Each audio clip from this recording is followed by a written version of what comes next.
नमस्कार, आप सभी का स्वागत है। इंडिया पब्लिक खबर देख रहे हैं आप। मैं हूं आपके साथ गौरी। पहलगाम में हुए आतंकी हमले के बाद से देश भर में पाकिस्तान और आतंक के खिलाफ कड़ी कार्रवाई की मांग की जा रही है। तो वहीं हिंदुस्तान सरकार द्वारा भी लगातार पाकिस्तान के खिलाफ चौतरफा किलेबंदी और आतंक के खिलाफ उठाए सख्त कदमों से ये माना जा रहा है कि भारत कुछ बड़ा करने की तैयारी में है। यही नहीं, पाकिस्तान के तमाम राजनेताओं द्वारा भी ये बयान दिए जा रहे हैं कि भारत सैन्य कार्यवाही की तैयारी कर रहा है। जिस तनाव को लेकर यूनाइटेड नेशन सिक्योरिटी काउंसिल ने एक क्लोज डोर मीटिंग भी की। कल ही रक्षा मंत्री राजनाथ सिंह ने भी कहा कि उनकी ये जिम्मेदारी है कि वो सेना के साथ मिलकर देश के ऊपर आंख उठाने वालों को मुंहतोड़ जवाब दें। इसके साथ ही रक्षा मंत्री ने कोई संकेत दिए बिना एक कार्यक्रम में दर्शकों से ये भी कहा कि प्रधानमंत्री नरेंद्र मोदी के नेतृत्व में जैसा आप चाहते हैं वैसा होकर रहेगा। इस दौरान उन्होंने ना ही पहलगाम हमले और ना ही पाकिस्तान का जिक्र किया, लेकिन इशारों में कई बातें कह दी।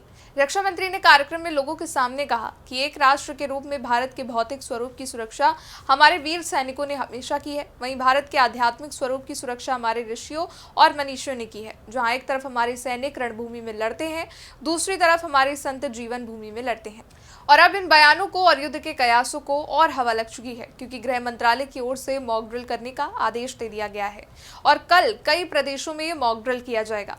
बताते भारत सरकार के गृह मंत्रालय ने सीमावर्ती राज्यों को युद्ध के हालात को लेकर मॉक ड्रिल करने का आदेश दिया है। इस आदेश के बाद देश के लोगों में चर्चा है कि इस बार आतंक के विरुद्ध जरूर कार्रवाई होगी और पूरे देश की जनता इस मुद्दे पर एकमत है। कल ये मॉक ड्रिल शाम में आयोजित होगी और इस दौरान देश के कुल 244 सीमावर्ती जिलों में हवाई हमले की चेतावनी देने वाले सायरन बजेंगे। शहरों को ब्लैकआउट किया जाएगा। आम लोगों को आपात स्थिति में शेल्टर लेने की प्रैक्टिस कराई जाएगी। सरल शब्दों में कहें तो युद्ध के वक्त बनने वाले हालातों को तैयार किया जाएगा ताकि आम लोगों को अपनी सुरक्षा करना सिखाया जा सके। बात करें मॉक ड्रिल की, तो ये मॉक ड्रिल देश की सभी राज्यों और केंद्र शासित प्रदेशों के 244 जिलों में होगी। ये जिले सिविल डिफेंस के लिए पहले से ही चिन्हित किए गए हैं।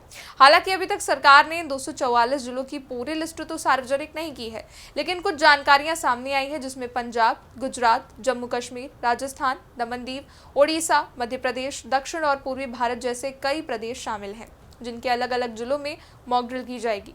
हालांकि गृह मंत्रालय ने जिला अधिकारियों को निर्देश दिया है कि वो लोगों को पहले से भी ये सूचित कर दें ताकि कोई पैनिक ना हो।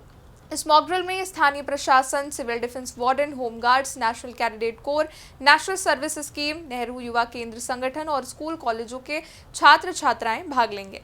मॉक ड्रिल की इस तैयारी का मकसद केवल ये होता है कि लोगों को ये मालूम होना चाहिए कि राष्ट्रीय सुरक्षा सिर्फ सैनिकों की जिम्मेदारी नहीं। जब आम नागरिक ये जानते हैं कि युद्ध जैसे हालातों में क्या करना है, कब करना है और कैसे संयम बनाए रखना है, तो पूरे देश की मजबूती बढ़ जाती है। जानकारी के लिए आपको बता दें कि 244 सिविल डिफेंस जिलों के प्रतिनिधियों के साथ गृह सचिव की बैठक में ये निर्णय लिया गया है। गृह सचिव गोविंद मोहन की अध्यक्षता में ये बैठक हुई थी। बैठक में राज्यों के मुख्य सचिवों और वरिष्ठ अधिकारियों की उपस्थिति से ये स्पष्ट है कि सुरक्षा और आपदा प्रबंधन से जुड़ा ये एक राष्ट्रीय स्तर का समन्वय प्रयास है, जिसमें 2010 में अधिसूचित 244 नामित नागरिक सुरक्षा जिलों पर विशेष ध्यान दिया गया है। ये बैठक देश की सुरक्षा और आपदा से निपटने की क्षमताओं को परखने, साथ ही सुधारने की दिशा में एक बड़ा कदम भी माना जा रहा है। अब मॉक ड्रिल होता क्या है और कैसे होता है, ये जानते हैं। तो संवेदनशील इलाकों और संस्थानों में सबसे पहले सायरनों का परीक्षण किया जाएगा ताकि आम लोगों को हमले की स्थिति में सतर्क किया जा सके।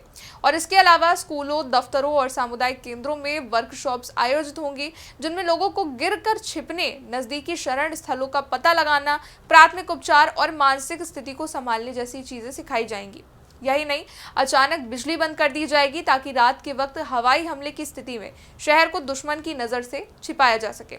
इसको ब्लैकआउट भी कहते हैं। आखिरी बार ब्लैकआउट 1971 के बांग्लादेश मुक्ति युद्ध के वक्त हुआ था। ब्लैकआउट करने के पीछे भी एक कारण होता है। दरअसल ब्लैकआउट इसलिए किया जाता है ताकि सामरिक इमारतों जैसे कि मिलिट्री बेस, संचार टावर और पावर प्लांट को छिपाने के लिए नकाब पोशी की जाएगी ताकि सैटेलाइट या फिर हवाई निगरानी से इसे बचाया जा सके। इस मॉक ड्रिल में हाई रिस्क इलाकों से लोगों को सुरक्षित क्षेत्रों में ले जाने का भी अभ्यास कराया जाएगा, जिससे असल स्थिति में आने वाली रुकावटों को पहचाना जा सके। तो वहीं मॉक ड्रिल में वायुसेना के साथ हॉटलाइन और रेडियो संचार लिंक का संचालन, नियंत्रण कक्षों और छाया नियंत्रण कक्षों की कार्यक्षमता का परीक्षण भी शामिल है।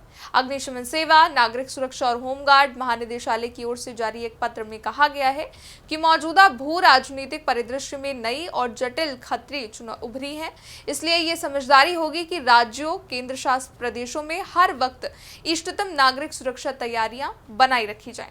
फिलहाल आज मॉक ड्रिल को लेकर कई जगहों पर रिहर्सल भी किए गए। उत्तर प्रदेश की राजधानी लखनऊ में भी मॉक ड्रिल का अभ्यास किया गया। मॉक ड्रिल के अभ्यास का वीडियो भी सामने आया है, जिसमें ये देखा जा सकता है कि जंग जैसी स्थिति में सायरन बजने पर खुद को बचाने के लिए लोग जिस जगह पर हैं वहीं लेट रहे हैं। अभ्यास के दौरान ये भी बताया जा रहा है कि अगर कोई घायल होता है तो उसे कैसे कंधे पर बिठाकर या बाकी तरीकों से अस्पताल पहुंचाया जाए। साथ ही अगर युद्ध के दौरान विस्फोटक से आग लगती है तो कैसे उस आग को बुझाया जाए। आपको बता दें कि उत्तर प्रदेश में कुल 19 जिलों में मॉक ड्रिल होगा, जिसमें लखनऊ भी शामिल है। इसके अलावा जंग जैसी स्थिति से निपटने के लिए जम्मू कश्मीर के एक स्कूल से भी मॉक ड्रिल के अभ्यास का वीडियो सामने आया है। यहाँ देखा जा सकता है कि बच्चे क्लासरूम में बैठे हैं। जैसे ही सायरन बजता है सभी अपनी सीट के नीचे छिप जाते हैं। इस दौरान सभी बच्चों ने अपना कान भी बंद किया हुआ है। खैर, आपात की स्थिति के लिए प्रशासनिक व्यवस्था को दुरुस्त करने के लिए मॉक ड्रिल काफी ज्यादा अहम मानी जाती है। एयर स्ट्राइक जैसी स्थिति के लिए लोगों को तैयार करने में भी मॉक ड्रिल की अहम भूमिका होती है। फिलहाल अब आशंकाएं बढ़ चुकी हैं कि क्या वाकई युद्ध होने वाला है। एक तरफ मॉक ड्रिल की तैयारी तो उधर रक्षा सचिव से पीएम मोदी की मुलाकात, ये सभी केवल एक ही तरफ इशारा कर रही हैं कि पाकिस्तान को मुंह तोड़ जवाब देने के लिए भारत पूरी तरह से तैयार है। बस इंतजार है सही वक्त का। इस रिपोर्ट में फिलहाल के लिए इतना ही। देश दुनिया से जुड़ी तमाम बड़ी खबरों को जानने के लिए देखते रहिए इंडिया पब्लिक खबर।